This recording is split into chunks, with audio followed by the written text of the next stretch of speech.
ఓం నమో విశ్వకర్మణి. ఇది విశ్వకర్మ పరమాత్మ దేవాలయం. విశ్వకర్మ పరమాత్మ అంటే సర్వ సృష్టికర్త అని వేదం చెప్పింది. ఋగ్వేదం, యజుర్వేదం, సామవేదం, అథర్వణ వేదం అన్ని వేదాలు కూడా విశ్వకర్మ పరమాత్మ సర్వ సృష్టికర్త అని చెప్పినాయి. ఆ వేద మంత్రాలన్నీ కూడా ఇక్కడ మనం చెక్కించి గుడి చుట్టూ కూడా 15 వేద మంత్రాలు పెట్టడం జరిగింది. ఇది కృష్ణ యజుర్వేదం 7వ కాండలో 1వ ప్రపాఠకం 5వ అధ్యాయంలో ఉన్న మంత్రం.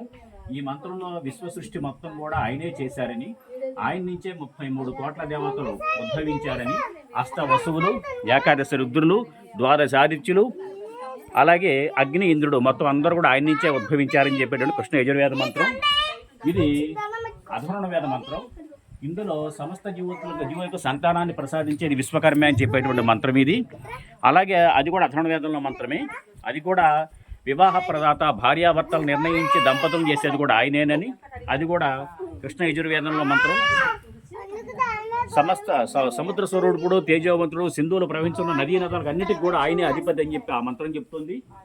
ఇది ఉపనిషత్తు, శ్వేతాశ్వతరోపనిషత్తు అనమాట. సమస్త విశ్వాన్ని సృష్టించిన వాడు, విశ్వవ్యాప్తి అయిన విశ్వకర్మ పరమేశ్వరుడు సర్వజీవుల హృదయాల్లో చక్కగా నివసిస్తూ ఉంటాడు. ఇది గ్రహించిన వారు అమరులు అవుతారని శ్వేతాశ్వతరోపనిషత్తు 4వ అధ్యాయం 17వ మండలంలో ఉన్నటువంటి ఈ మంత్రం అనమాట. ఇలా చుట్టూ కూడా వేద మంత్రాలు చెక్కించడం జరిగింది. ఎందుకంటే విశ్వకర్మ పరమాత్మ అంటే అందరికీ కూడా దేవశిల్పి విశ్వకర్మ మాత్రమే తెలుసు.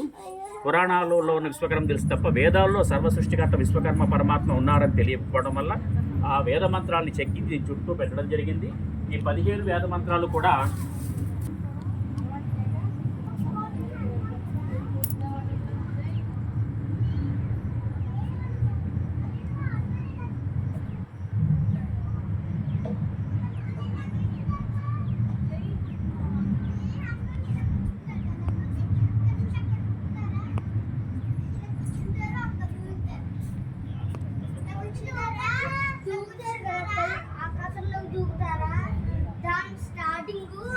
అలా పెట్టుకొని కోతలా కూర్చొని